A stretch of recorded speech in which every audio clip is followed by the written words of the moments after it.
এখানে অনেকে আছে জানেন, শ্বাস কিভাবে নিতে হয় জানে না, কিন্তু কয়দিন পর মরেও যাবে। চর্বি কে জমাইছে? খরচ করবে কেটা? ডাক্তার। যারা ডায়াবেটিস রোগী এবং 6 বেলা চিনি খায় ওরা কোনোদিন ভালো হবে না। রক্তে চিনি কোষে ঢুকে, ইনসুলিন রক্তের চিনিকে কোষে ঢুকায়। আমার লিভারের সমস্যা ছিল, আলহামদুলিল্লাহ আমার মানে সব কিছু এখন নর্মালে চলে আসছে। আমার বন্ধুকে পর্যন্ত আমি নিয়ে আসছি যে আমি যখন ভালো হয়ে গেছি, আমার বন্ধুকে যিনি একটু আগে যে গেছে। আসসালামু আলাইকুম রহমতুল্লাহি ওয়া বারাকাতুহু। সবাই ভালো আছেন?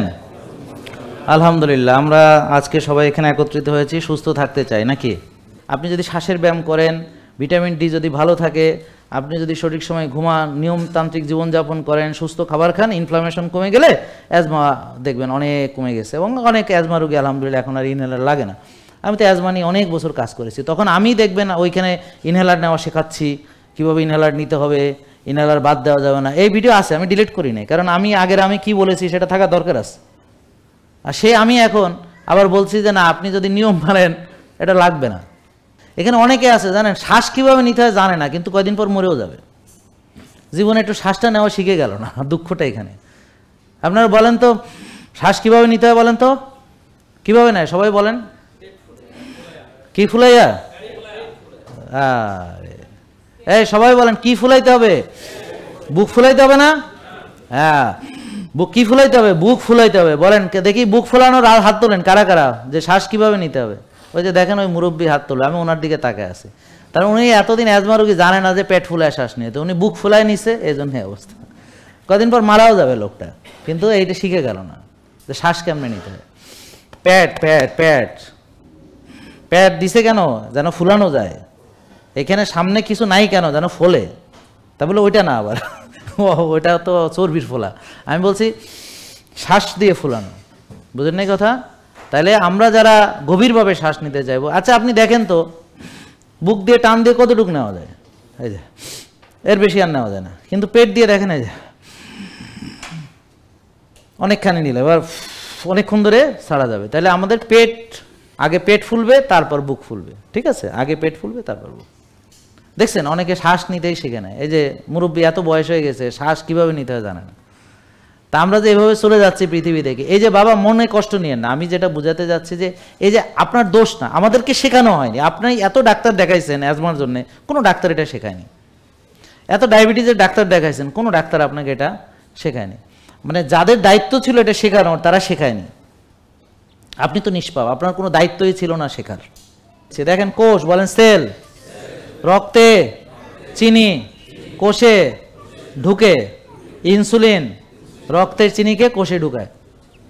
রক্তের চিনি আসে কেন? বলেন আমরা ভাত খাই, রুটি খাই, চিনি খাই, ফল খাই, দুধ খাই, কাই খাই, হ্যাঁ, খেলে রক্তে চিনি আসে। মুড়ি খাই, চিড়া খাই, কই খাই, চিনি ছাড়া বিস্কিট খাই, রক্তে চিনি আসে। ঠিক আছে, তো রক্তে চিনি আসলে এই চিনিকে কোষে ঢুকাতে হলে ইনসুলিন লাগবে।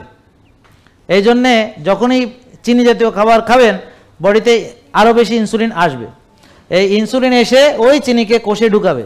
এখন সাধারণ মানুষ যে সুস্থ আমাদের মতো, তাদের এই চিনিটা যখন কোষে যাবে, শক্তি তৈরি হবে, এটিপি, গ্লুকোজ থেকে এটিপি তৈরি হবে।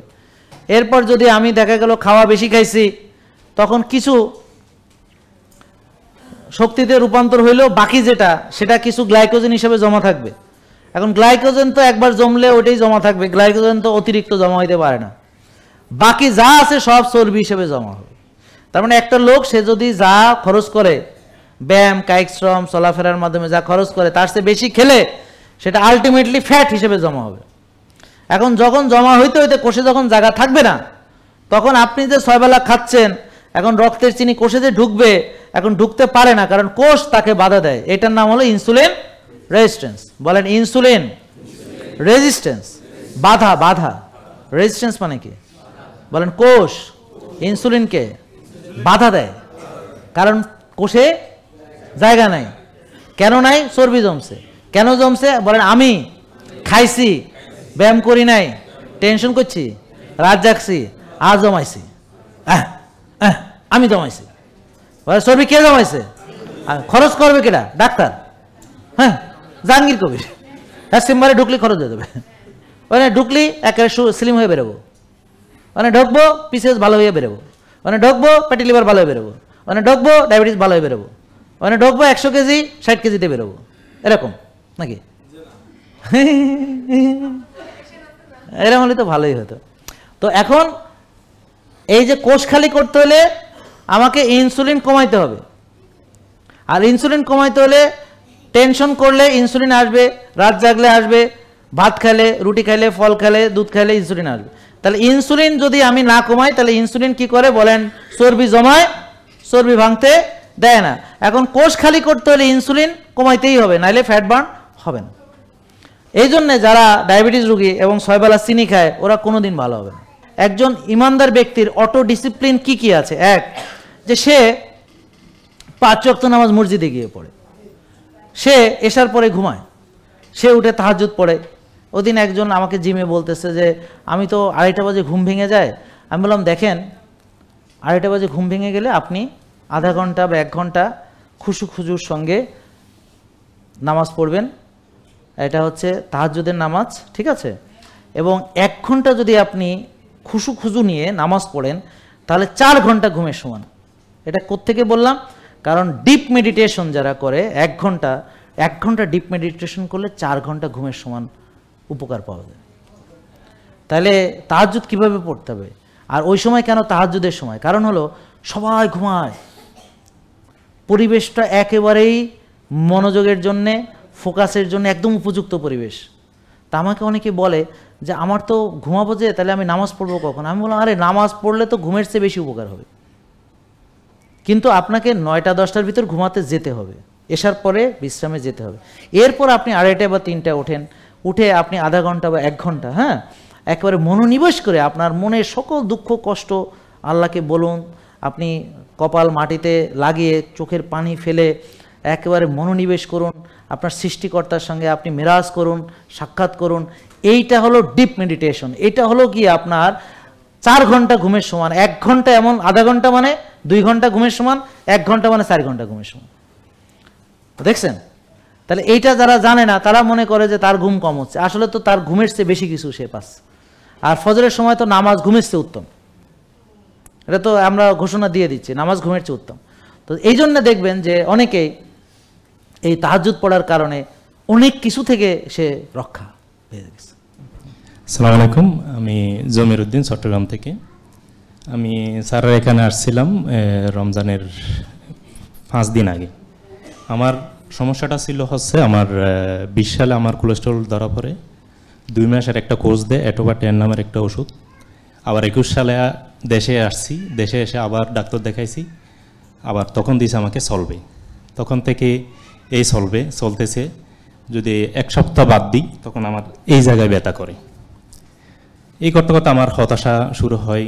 এখন আসছি স্যারের এখানে, আলহামদুলিল্লাহ প্রথম মাস আমি মেনে চলেছি, জানি না কতটুকু মানতে পারছি, কিন্তু আমার সব কিছু আমার নর্মালে চলে আসছে। আমার হোম আইআর ছিল আমার 2.42, এটা আমার নেমে আসছে 0.52-তে। আমি এতটুকু এক্সাইটেড যে আমার কথা আসতেছে না, আমি এতটুকু আনন্দিত আমার শরীর নিয়ে। আমি জানি না, আমি আসলে কথা আমার আসতেছে না। আমার অনেক কিছু সময় ট্রাইগ্লিসারাইডও বেশি ছিল, আমার লিভারের সমস্যা ছিল। আলহামদুলিল্লাহ আমার মানে সব কিছু এখন নর্মালে চলে আসছে। আমি এখন মানে আমি আমার বন্ধুকে পর্যন্ত আমি নিয়ে আসছি যে আমি যখন ভালো হয়ে গেছি, আমার বন্ধুকে যিনি একটু আগে যে গেছে উনাকে আমি ধরে নিয়ে আসছি, কারণ উনি আমার কলিগ, আমরা একসাথে দীর্ঘদিন আমরা মদিনাতে বসবাস মানে প্রবাসে আছি। উনি একজন প্রতিষ্ঠিত ব্যবসায়ী ওখানে, কিন্তু দুর্ভাগ্য উনি করোনার আগে এসে উনি হয়ে গেছে। এই যে ধন সম্পদ প্রতিষ্ঠা ব্যবসা, এখন উনি কিন্তু এটা উপভোগ করার মতো অবস্থায় নাই। তা আপনারা যারাই এখনো উপভোগ করার মতো আছেন, এই যে একটু আগে যে 2 জন, একজনের রিং একজনের বুক ফাড়া, তো এরা আমাদের শেখায় গেল যে আমি যত চিকিৎসাই করি, ওষুধ খাই, ডাক্তার দেখাই, বুক ফাড়ি বা রিং পরাই, আমাদের যদি ডিসিপ্লিন ঠিক না থাকে তো আমাদের যত ধন সম্পদ যাই থাক না কেন এগুলো কিচ্ছু আমি আর উপভোগ করতে পারবো না। আর আরেকটা সমস্যা ছিল আমার, প্রত্যেকদিন আমার 2টা গ্যাসের ওষুধ লাগতো। আলহামদুলিল্লাহ আমি স্যারের একটা কথা আমি এখন আমার বুঝে আসতেছে, কিন্তু এতদিন থেকে আমি স্যারের ভিডিও দেখছি কিন্তু আমার বুঝে আসে নাই। সেটা হচ্ছে ভাত রুটি ফল দুধ বাদ দিতে হবে। এই বিষয়টা আমার কখনো আমার মাথায় ঢুকে নেই। অনেক ভিডিও দেখছি কিন্তু এই কথাটা আমার মাথায় ঢুকে নেই। আমি আফসোস করতেছি এই বিষয়টা কেন আমার মাথায় ঢুকে নেই। আমি স্যারে হয়তো বা দেখছে, বিদেশে যেহেতু উনি হজে গেছে, দেখছে এত বড় একটা রুটি সকালে খেতাম, কিন্তু দুপুর 12টা হওয়ার আগে আমার খিদে লেগে যেত। পাকিস্তানের আমার মানে একটা মানে শরীরের মধ্যে ঘাম দিয়ে একটা অস্থিরতা চলে আসতো, মানে এতটুকু খিদে চলে আসতো। তারপরে আমি এনার্জি পাইতাম না। এখন আলহামদুলিল্লাহ আমি প্রথম মাস মানার পরে আমার 10 কেজি আমার ওয়েট কমেছে। আমি এখন এনার্জি ফিল করতেছি, আমার সব দিক দিকে এনার্জি ফিল করতেছি, আমি ভেঙে বলতে পারতেছি না। এখন ওকে এখন কি করতে হবে বলেন তো সবাই, আপনারা এখন কি করা দরকার? আমার ব্যায়াম করা দরকার। আমি ব্যায়াম করতেছি স্যার। আমি এখন তৃতীয়বার আসছি স্যার। স্যারকে আজকে প্রথম দেখছি সরাসরি। আমি তৃতীয়বার চিকিৎসা নিয়ে দ্বিতীয়বার গেছি, আজকে তৃতীয়বার আসছি এখানে ফলো আপে। আলহামদুলিল্লাহ আলহামদুলিল্লাহ। যাক, এখন ওকে আমরা মাসেল বিল্ডিং এর পরামর্শ দিব। হ্যাঁ, ও যখন জিম করবে, ভালো প্রোটিন খাবে, ভালো ঘুমাবে, তখন যখন মাসেল হবে তখন দেখবেন যে ওকে অনেক সুন্দর লাগবে। এখন অনেকে ভাবতেছেন যে ও বলতেছে শক্তি, ওরে তো দেখতে লাগতেছে হ্যাংলা, রোগা পাতলা, বুঝতে পারছেন? কিন্তু ওকে দেখতে রোগা লাগলে ওর ভিতরে মেলা শক্তি, এটা আপনারা বুঝতে পারতেছেন। হ্যাঁ, আর অনেকে দেখতে মোটা নাদুস নুদুস রাখলে ভিতরে শক্তি নাই, ঠিক আছে? তো এখন ওকে আবার যখন ওই যে মাসেল টাসেল বিল্ড করবে, একেই 3 থেকে 6 মাস পরে দেখতে আপনাদের সবারই তখন ভালো লাগবে, ঠিক আছে? তো অনেক ধন্যবাদ, এটা তোমার জন্য একটা পুরস্কার, আল্লাহ ভালো রাখবে। ধন্যবাদ স্যার। এটা আমি আমার ঘরের মধ্যে সাজিয়ে রাখবো, এটা আমি ব্যবহার করব না। না, এটা তো নষ্ট হয়ে যাবে, তুমি প্যাকেট সাজিয়ে রাখো, ভিতরটা খাই ফেলাই, অপচয় করা যাবে না। আচ্ছা, তো আমরা আর সময় যেহেতু নেই, আমরা এখানে নামাজ পড়বো সবাই। হ্যাঁ, যাদের উজু আছে তো ভালো, যাদের উজু নাই এখানে উজু করে এসে নামাজ পড়বেন। তো আমি শেষের কয়েকটা কথা বলে দিই, সেটা হলো যে হুমায়ুন ও যে বললো, এখন যেমন ধরেন ওর হুমায়ুন কমে গেছে, এখন কিন্তু ও ব্ল্যাক রাইস খাবে, কেনোয়া খাবে, আজকে কিন্তু তার ডায়েট চার্ট চেঞ্জ হয়ে যাবে। সে এখন কিছু ফলও খাবে, সে অল্প মধুও খাবে, তার মানে এতদিন যে খেতে পারেনি সেগুলো এখন সে খেতে পারবে। যাদের হুমায়ুন বেশি তারা সাময়িক বিরতি, কিন্তু ওর হুমায়ুন হচ্ছে 0.5, মানে একদম 0.5-এ চলে আসছে। এত কমালে দরকার নেই বলে আমরা তাকে এখন আবার তাকে ভাত খেতে বলবো, ব্ল্যাক রাইস খেতে বলবো, কেনোয়া ফ্রাইড রাইস খেতে বলবো, বাগুটের রুটি খেতে পারবে, তারপর হচ্ছে যে আপনার ওটসের খিচুড়ি খেতে পারবে, ওটসের অমলেট খেতে পারবে। হ্যাঁ, তবে স্টিল কাট অর্গানিক ওটস খেতে হবে, আবার ফল খেতে পারবে, এখন মধু খেতে পারবে। তাহলে দেখেন, এটা কিন্তু আজীবনের জন্য নিষিদ্ধ না, কিন্তু ও দুধ খাবে না, তবে দুধের তৈরি ঘি খাবে, হ্যাঁ, নারকেলের তেল খাবে, ভালো ফ্যাট খাবে, এই আর ভালো প্রোটিন খাবে, মাছ মাংস ডিম, এবং ভালো মাসেল বিল্ড করবে এবং ভালো ঘুমাবে, দেখবেন আস্তে আস্তে তাকে আরও সুন্দর লাগবে। তাহলে হুমায়ুন থাকতে হবে 1, বলেন হুমায়ুন থাকতে হবে 1, বলেন 2, টিজিএইচডিএল থাকতে হবে 2, বলেন 3, সিআরপি থাকতে হবে 3, 3-এর নিচে, বলেন 4-5, ইনসুলিন 5-6, সুগার, আর 90-100 ভিটামিন ডি, বলেন 1 সবাই। কি 1-এ কি ইনসুলিন নাকি হুমায়ুন? Very good.